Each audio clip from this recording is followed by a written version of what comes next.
সেদিন ছিল মদিনার ইতিহাসের সবচেয়ে অন্ধকার দিন। নবী করিম সাল্লাল্লাহু আলাইহি ওয়াসাল্লাম ইন্তেকাল করেছেন। মদিনার অলি-গলি কান্নায় ভারী হয়ে উঠেছে।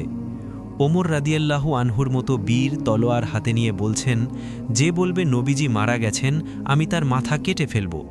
পুরো সাহাবা সমাজ তখন দিশেহারা। ঠিক সেই মুহূর্তে পাহাড়ের মতো ধৈর্য নিয়ে দাঁড়িয়েছিলেন আবু বকর রাদিয়াল্লাহু আনহু।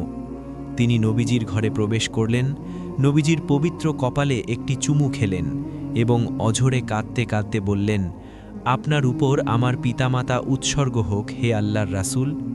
জীবিত অবস্থায় আপনি যেমন পবিত্র ছিলেন, মৃত্যুকালেও আপনি তেমনই সুবাসিত। এরপর তিনি বাইরে এসে সেই ঐতিহাসিক ভাষণ দিলেন, যা কিয়ামত পর্যন্ত মুমিনদের সাহস যোগাবে। তিনি বললেন, তোমাদের মধ্যে যারা মুহাম্মদের ইবাদত করতে তারা জেনে রাখো মুহাম্মদ সাল্লাল্লাহু আলাইহি ওয়াসাল্লাম ইন্তেকাল করেছেন, আর যারা আল্লাহর ইবাদত করো তারা জেনে রাখো আল্লাহ চিরঞ্জীব, তিনি কখনো মরবেন না। নবীজির বিদায়ে আবু বকর রাদিয়াল্লাহু আনহু ভেতরে ভেতরে ভেঙে চুরমার হয়ে গিয়েছিলেন। তিনি খলিফা হলেন, কিন্তু তার মনে কোনো আনন্দ ছিল না। একদিন ওমর রাদিয়াল্লাহু আনহু দেখলেন আবু বকর রাদিয়াল্লাহু আনহু ফজরের পর মদিনার উপকণ্ঠে একটি ভাঙা কুঁড়েঘরে প্রবেশ করছেন। ওমর রাদিয়াল্লাহু আনহু কৌতূহলী হয়ে আড়ালে দাঁড়িয়ে রইলেন। আবু বকর বেরিয়ে যাওয়ার পর ওমর ভেতরে গিয়ে দেখলেন সেখানে এক অন্ধ বৃদ্ধা শুয়ে আছে।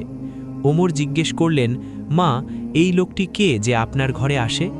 বৃদ্ধা উত্তর দিলেন, আমি তাকে চিনি না, কিন্তু এই লোকটা প্রতিদিন ভোরে আসে, আমার ঘর ঝাড়ু দেয়, আমার ছাগল দহন করে দেয়, আমাকে খাবার খাইয়ে দিয়ে চলে যায়।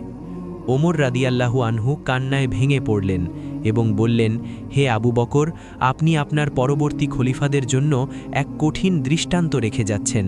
আপনার মতো হওয়া তো কারো পক্ষে সম্ভব নয়। হিজরি 13 সাল, নবীজির ইন্তেকালের 2 বছর পার হয়ে গেছে। আবু বকর অসুস্থ হয়ে পড়লেন। একদিন তিনি আয়েশা রাদিয়াল্লাহু আনহাকে জিজ্ঞেস করলেন, মা, নবীজি সপ্তাহের কোন দিন ইন্তেকাল করেছিলেন? আয়েশা রাদিয়াল্লাহু আনহা বললেন, সোমবার। আবু বকর আকাশের দিকে তাকিয়ে মুচকি হাসলেন এবং বললেন, আজ কি বার? আয়েশা বললেন, আজও সোমবার। আবু বকর বুঝতে পারলেন তার বিদায় ঘণ্টা বেজে উঠেছে। তিনি বললেন, যদি আমি আজ মারা যাই তবে কালকের জন্য অপেক্ষা করো না, আমাকে দ্রুত আমার বন্ধুর পাশে কবরের ব্যবস্থা করো। তিনি আয়েশাকে আরও বললেন, মা, আমার পরনে যে পুরনো কাপড় দুটি আছে এগুলো ধুয়ে আমাকে কাফন দিও। আয়েশা কেঁদে বললেন, বাবা, আপনি খলিফা, আপনার জন্য কি নতুন কাপড় কেনা যাবে না? আবু বকর অত্যন্ত গভীর একটি কথা বললেন, না মা, নতুন কাপড়ের অধিকার জীবিতদের বেশি, মৃতদের নয়। মৃতদেহ তো পচে গলে যাবে, কিন্তু জীবিতদের ইজ্জত ঢাকার জন্য নতুন কাপড় প্রয়োজন। মৃত্যুর দুয়ারে দাঁড়িয়েও যার চিন্তা ছিল উম্মতের সাধারণ মানুষের জন্য, তিনি হলেন আবু বকর। আবু বকর রাদিয়াল্লাহু আনহুয়ের শেষ সময় ঘনিয়ে এলো। তার জবান দিয়ে বারবার উচ্চারিত হচ্ছিল আল্লাহর জিকির। তিনি তার সন্তানদের ডাকলেন এবং বললেন, আমি খলিফা থাকাকালীন বাইতুল মাল থেকে যেটুকু ভাতা নিয়েছি আমার বাগানের জমি বিক্রি করে সেই টাকা যেন বাইতুল মালে ফেরত দেওয়া হয়। ইসলামের প্রথম খলিফা, অথচ মৃত্যুর সময় উত্তরসূরিদের জন্য কিছুই রেখে যাননি। সবশেষে তিনি আকাশের দিকে তাকিয়ে বললেন, হে আল্লাহ, আমাকে মুসলিম হিসেবে মৃত্যু দিও এবং আমাকে নেককারদের সাথে মিলিত করো। এই বলতে বলতেই শান্তভাবে চোখ বন্ধ করলেন ইসলামের সেই মহানায়ক। মদিনায় আবার শোকের ছায়া নেমে এলো। সাহাবারা হাহাকার করে উঠলেন। আজ তারা তাদের ছায়া হারালেন।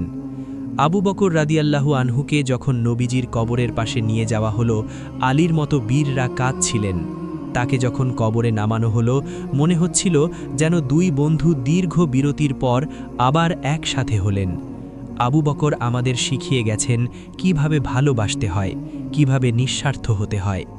বন্ধুরা, আজ আমরা এই বিলাসী জীবনে ডুবে আছি, অথচ আমাদের পূর্বসূরীরা কতটা ত্যাগের জীবন পার করেছেন।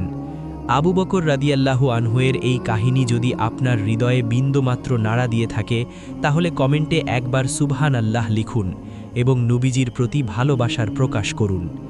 আল্লাহ আমাদের আবু বকর রাদিয়াল্লাহু আনহুয়ের মতো হওয়ার তৌফিক দান করুন।